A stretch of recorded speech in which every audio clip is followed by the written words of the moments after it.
Hello guys, welcome to our channel. Let's get started. Unit 1, Diversity in the Living World. Biology is the science of life forms and living processes. The living world comprises an amazing diversity of living organisms.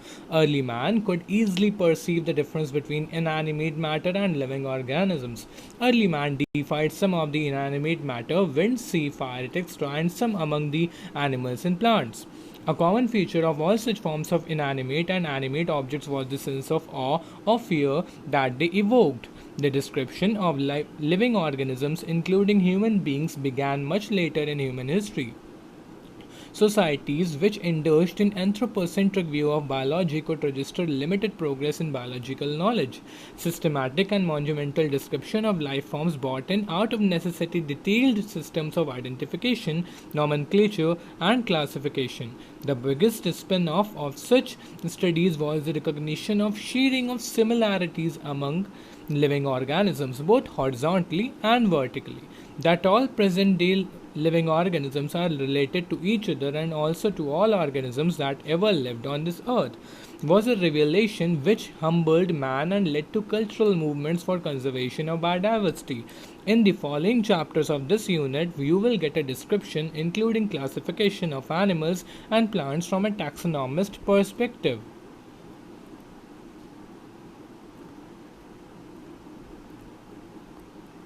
Born on 5th July 1904 in Kempten, Germany, Ernst Mayr, the Harvard University evolutionary biologist who has been called the Darwin of 20th century, was one of the 100 greatest scientists of all time.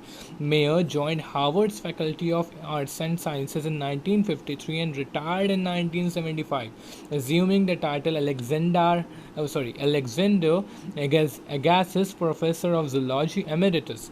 Throughout his nearly 80-year career, his research spanned ornithology, taxonomy, zoogeography, evolution, systematics, and the history and philosophy of biology. He almost single handedly made the origin of species diversity the central question of evolutionary biology that it is today. He also pioneered the currently accepted definition of biological species. Mayr was awarded the three prizes widely regarded as the Triple Crown of Biology: the Balzan Prize in 1983, the International Prize for Biology in 1994, and the Crafoord Prize in 1999. Mayr died at the age of 100 in the year 2004. Guys, the name of the scientist is very much important. The name of all these three prizes is important, and won them is also important. Who won them is also important. Chapter 1, The Living World. We are moving to the chapter 1, that's the living world.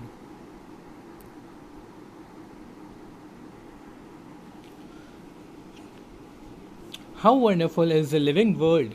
The wide range of living types is amazing. The extraordinary habitats in which we find living organisms, be it cold mountains, deciduous forests, oceans, freshwater lakes, deserts, or hot springs, leave us speechless. The beauty of a galloping hordes of the migrating birds, the valley of flowers, or the attacking shark evokes an awe and deep sense of wonder. The ecological conflict and cooperation among members of a population and among populations of a community, or even the molecular traffic inside a cell, makes us deeply reflect on what indeed is life. This question has two implicit questions within it. The first is a technical one and seeks answer to what living is as opposed to non-living, and the second is a philosophical one and seeks answer to what the purpose of life is. As scientists, we shall not attempt answering the second question. We will try to reflect on what is living. Now, 1.1, what is living? When we try to define living, we conventionally look for distinctive characteristics exhibited by living organisms. Growth, reproduction, ability to sense environment and mount a suitable response come to our mind immediately as unique features of living organisms. One can add a few more features like metabolism, ability to self-replicate, self-organize, interact, and emergence to do this list. Let us try to understand each of these. All living organisms grow. Increase in mass and increase in number of individuals are twin characteristics of growth. A multicellular organism grows by cell division. In plants, this growth by cell division occurs continuously throughout their lifespan.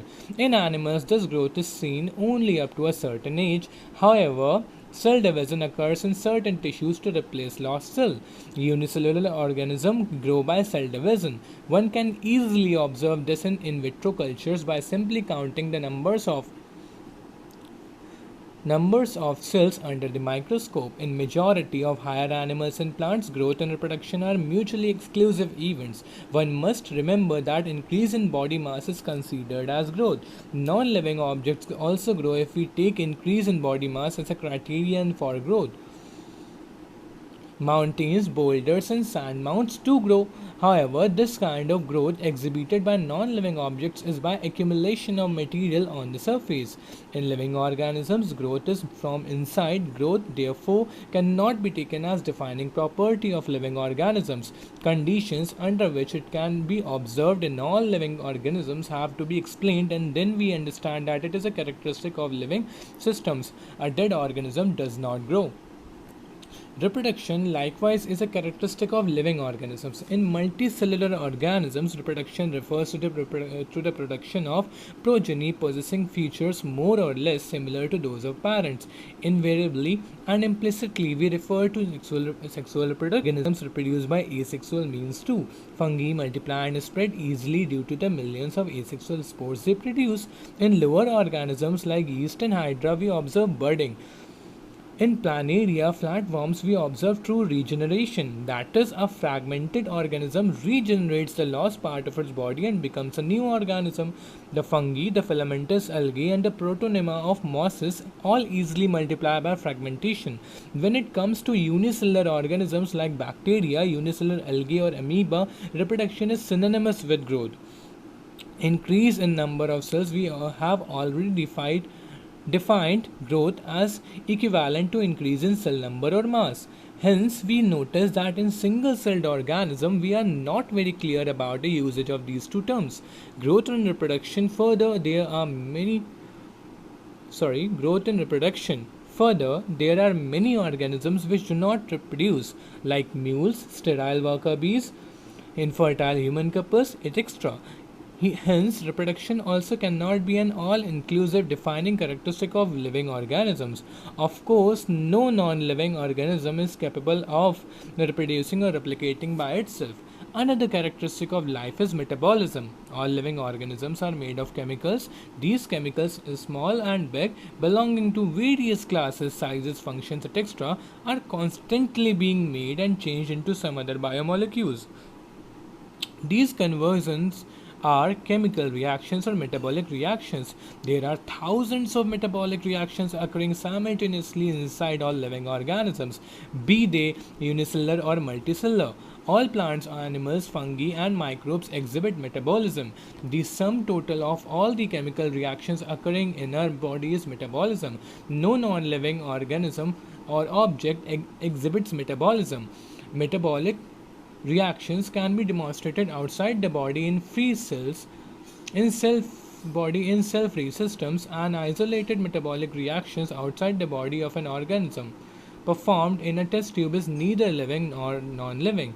Hence, while metabolism is defining a feature of all living organisms without exception, isolated metabolic reactions in vitro are not living things but surely living reactions. Hence, cellular organisms of the body is the defining feature of life forms. Perhaps the most obvious and technically complicated feature of all living organisms is this ability to sense their surroundings or environment and respond to these environmental stimuli, which could be physical, chemical, or biological.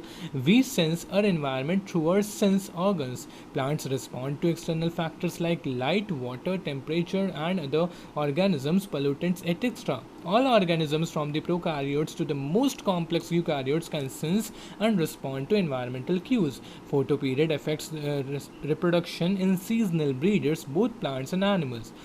All organisms handle chemicals entering their bodies All organisms therefore are aware of their surroundings. Human beings is the only organism who is aware of himself, that is has self-consciousness.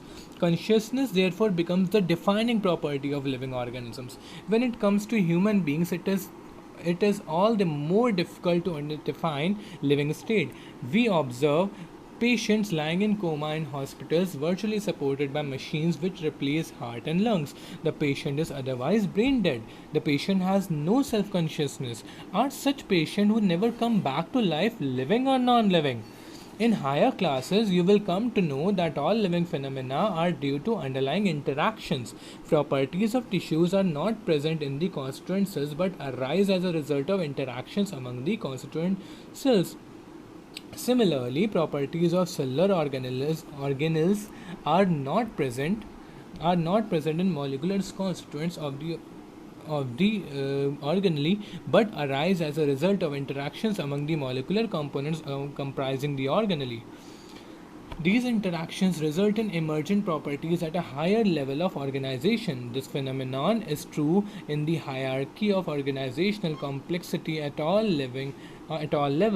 Therefore, we can say that the living organisms are self-replicating, evolving, and self-regulating interactive systems capable of responding to external stimuli. Biology is the story of life on Earth. Biology is the story of evolution of living organisms on Earth. All living organisms, present, past, and future, are linked to one another by sharing of the common genetic material but to varying degrees.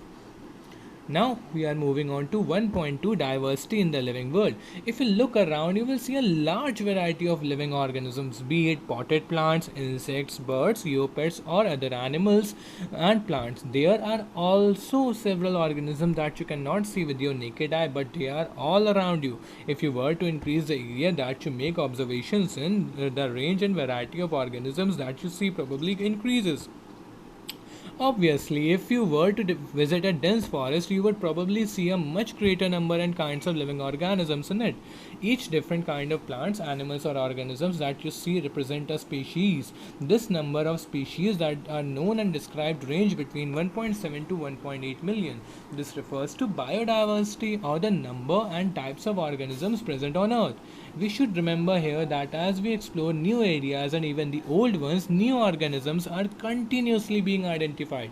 As stated earlier, there are millions of plants and animals in the world. We know the plants and animals in our own area by their local names. These local names would vary from place to place, even within a country. Probably you would recognize the confusion that would be created if we did not find ways and means to talk to each other to refer to organisms we are talking about. Hence, there is a need to standardize the naming of living organisms such that a particular organism is known by the same name all over the world. This process is called nomenclature, which was given by Carolus Linnaeus. Obviously, nomenclature or naming is only possible when the organism is described correctly and we know to what organism the name is attached to. This is identification. In order to facilitate the study, a number of scientists have established procedures to assign a scientific name to each known organism.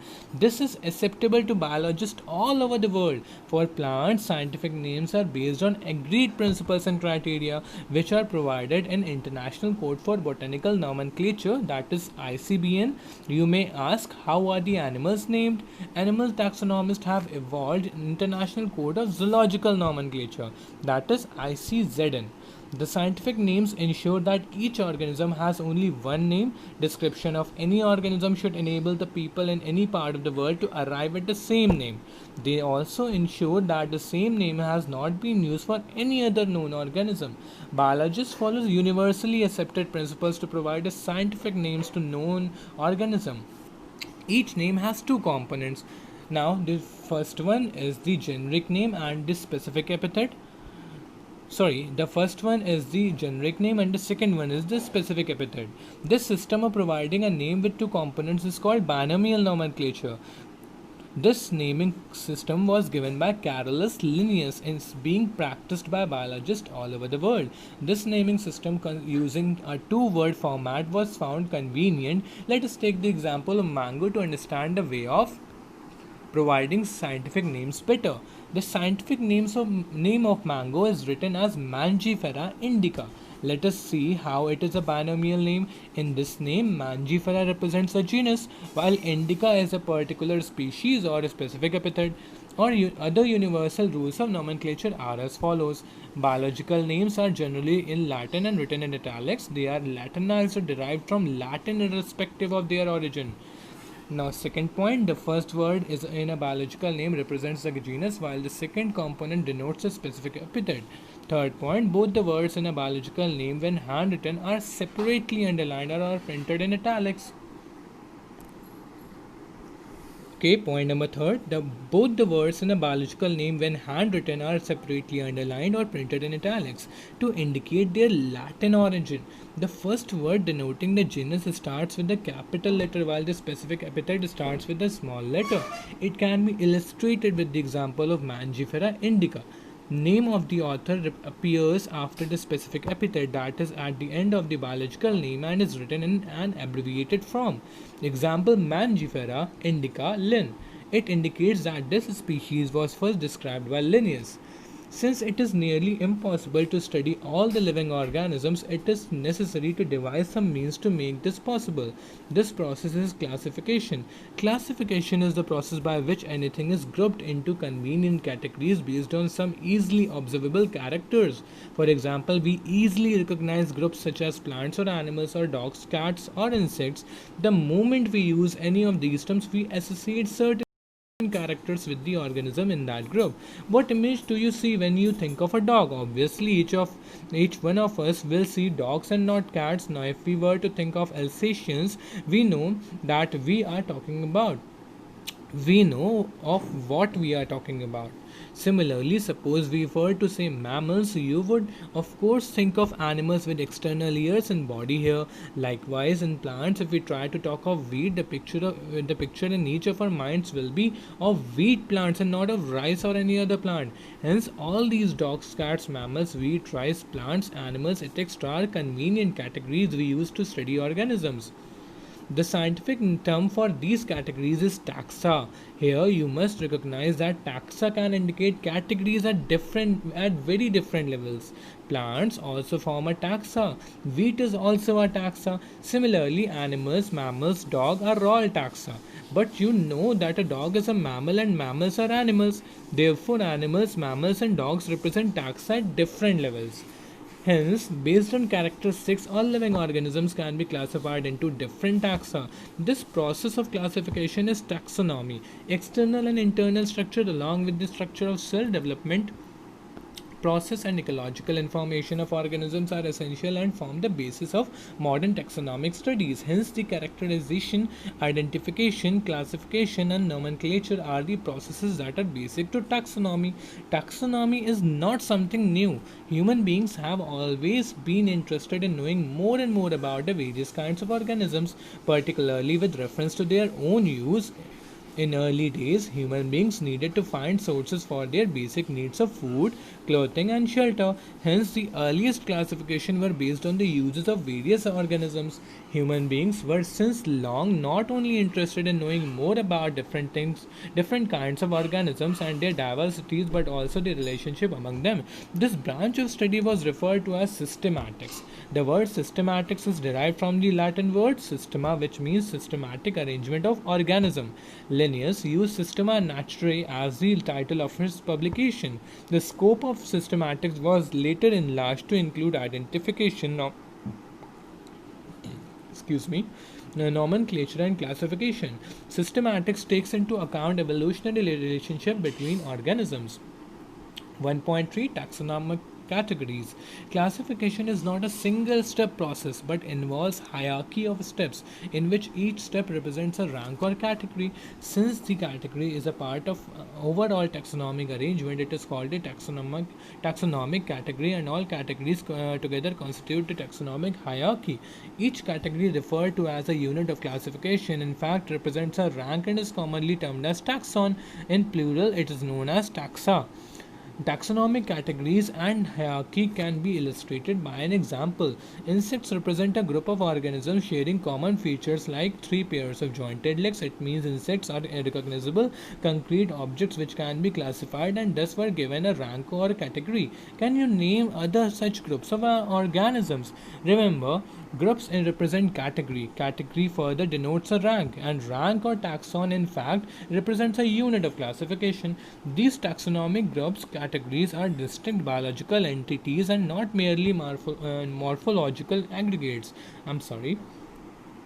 Taxonomical studies of all known organisms have led to the development of common categories such as kingdom, phylum, or division. Division is for plants, class, order, family, genus, and species. All organisms, including those in the plant and animal kingdoms, have species as the lowest category.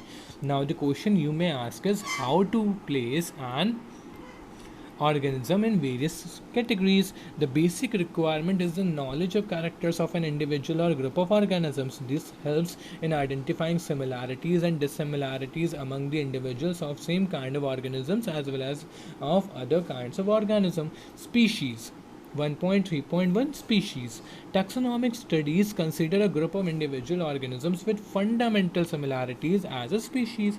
One should be able to distinguish one species from the other closely related species based on the distinct morphological differences. Let us consider Mangifera indica, Solanum tuberosum potato, and Panthera leo lion. All the three names Indica, tuberosum, and Leo represent the specific epithets, while the first Mangifera, Solanum, and Panthera are genera and represent another higher level of taxon or category. Each genus may have one or more than one specific epithets representing different organisms but having morphological similarities. For example, Panthera has another specific epithet called tigris, and Solanum includes species like Nigrum and Melongena. Human beings belong to the species Sapiens, which is grouped into the genus Homo. The scientific name thus for human being is written as Homo sapiens. 1.3.2 Genus. Genus comprises a group of related species which has more characters in common in comparison to species of other genera. We can say that genera are aggregates of closely related species. For example, potato and brinjal are two different species but both belong to the genus Solanum. Lion, Panthera leo, leopard, Panthera pardus, and tiger, Panthera tigris, with several common features, are all species of genus Panthera. This genus differs from another genus Felis, which includes cats. Family. The next category, family, has a group of related genera with still less number of similarities as compared to genus and species. Families are characterized on the basis of both vegetative and reproductive features of plant species. Among plants, for example, three different genera, Solanum, Petunia, and Datura, are placed in the family Solanaceae. Among animals, for example, genus Panthera, comprising lion, tiger, leopard, is put along with genus Felis, cats, in the family Felidae. Similarly, if you observe the features of a cat and a dog, you will find some similarities and some differences as well. They are separated into two different families, Felidae and Canidae, respectively. Now 1.3.4 Order. You have seen earlier that categories like species, genus, and families are based on the number of similar characters. Generally, order and other higher taxonomic categories are identified based on the aggregates of characters. Order, being a higher category, is the assemblage of families which exhibit a few similar characters. The similar characters are less in number as compared to different genera included in a family. Both plant families like Convolvulaceae, Solanaceae are included in the order Polemoniales, mainly based on the floral characters. The animal order Carnivora includes families like Felidae and Canidae. Class. This category includes related orders. For example, order Primata, comprising monkey, gorilla, and gibbon, is placed in class Mammalia along with other carnivora that includes animals like tiger, cat, and dog. Class Mammalia has other orders also. 1.3.6 Phylum. Classes comprising animals like fishes, amphibians, reptiles, birds, along with mammals constitute the next higher category called phylum. All these based on the common category features. All these based on the common features like presence of notochord and dorsal hollow neural system are included in phylum Chordata. In case of plants, classes with a few similar characters are assigned to a higher category called division. Now we are having 1.3.7 kingdom. All animals belonging to various phyla are assigned to the highest category called kingdom Animalia. In the classification system of animals, the kingdom Plantae on the other hand is distinct and comprises all plants from various divisions. Henceforth, we will refer to these two groups as animal and plant kingdoms. The taxonomic categories from species to kingdom have been shown in ascending order, starting with species in figure 1.1. They are broad categories, however, taxonomists have also developed subcategories in this hierarchy to facilitate more sound and scientific placement of various taxa. Look at the hierarchy in figure 1.1. Can you recall the basis of arrangement? Say for example, as we go higher from species to kingdom, the number of common characteristics goes on decreasing. From species to kingdom it decreases, and lower the taxa, more are the characteristics that are members within the taxon share. Higher the category, greater is the difficulty of determining the relationship to other taxa at the same level. Hence the problem of classification becomes more complex. Now, table 1.1 indicates the taxonomic categories to which some common organisms like housefly, man, mango, and wheat belong. Guys, before moving on to table 1.1, let's first go with that yellow box as it is important. Coming back to figure 1.1, we are having taxonomic categories showing hierarchical arrangement and ascending order. Ascending means a thing that is starting from smaller to bigger and going to bigger unit. We are having species. Now species is going to genus. Genus is bigger than a species.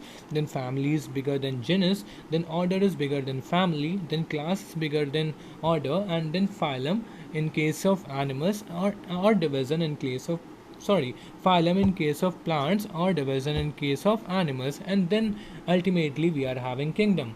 Moving on to our table 1.1, we are having organisms with their taxonomic categories. Common name man, biological name is Homo sapiens, genus is Homo, family is Hominidae, order is Primata, class is Mammalia, phylum or division is Chordata. Over here for man we are going to use division. Housefly, we are having Musca domestica, Musca, Mucidae, Diptera, Insecta, Arthropoda. Mango, Mangifera indica, Mangifera, Anacardiaceae, Sapindales, Dicotyledone, Angiospermae, Wheat, Triticum aestivum, Triticum poaceae, Poales, Monocotyledone, Angiospermae. You can even rewind this video for 10 to 20 seconds and watch this table again and again in order to learn it in a very good manner, because it's a very important table. Moving on to 1.4, taxonomical aids. Taxonomic studies of various species of plants, animals, and other organisms are useful in agriculture, forestry, industry, and in general in knowing our bioresources and their diversity. These studies would require correct classification and identification of organisms. Identification of organisms require intensive laboratory and field studies. The collection of actual specimens of plants and animal species is essential and is the prime source of taxonomic studies. These are also fundamental to studies and essential for training and systematics. It is used for classification of an organism, and the information gathered is also stored along with the specimens. In some cases, the specimen is preserved for future studies. Biologists have established certain procedures and techniques to store and prepare and preserve the information as well as specimens. Some of these are explained to help you understand the usage of these aids. 1.4.1 Herbarium. Herbarium is a storehouse of collected plant specimens that are dried, pressed, and preserved on sheets. Further, these sheets are arranged according to a these sheets are arranged, and then we are having according to a university accepted system of classification. These specimens along with their descriptions on herbarium sheets become a storehouse for or respiratory for future use. The herbarium sheets also carry a label providing information about date and place of collection, English, local, and botanical names. Family collector's name for extra herbaria also serve as a quick reference systems in taxonomical studies. Let's us just have a quick recap of the diagrams shown above. We are being shown, okay, herbarium showing stored specimens, and that's all. Moving on to 1.4.2 botanical gardens. These specialized gardens have collections of living plants for reference. Plant species in these gardens are grown for identification purposes, and each plant is labeled indicating its botanical scientific name and its family. The famous botanical gardens are at Kew in England, Indian Botanical Garden in Howrah, obviously in India, and at National Botanical Research Institute in Lucknow, India. Now, 1.4.3 Museum. Biological museums are generally set up in educational institutions such as schools and colleges. Museums have collections of preserved plant and animal specimens for study and reference. Specimens are preserved in the containers or jars in perspective solutions. Plants and animal specimens may also be preserved as dry specimens. Insects are preserved in insect boxes after collecting, killing, and pinning. Larger animals like birds and mammals are usually stuffed and preserved. Museums often have collections of skeletons of animals too. Moving on to 1.4.4 Zoological Parks. These are the places where wild animals are kept in protected environments under human care and which enable us to learn about their food habits and behavior. All animals in a zoo are provided as far as possible the conditions similar to their natural habitats. Children love visiting these parks, commonly called zoos. Figure 1.3. Okay, there's nothing to learn in this figure. If it would have been any kind of labeling or something like that, I would definitely have gone for that learning of that particular diagram.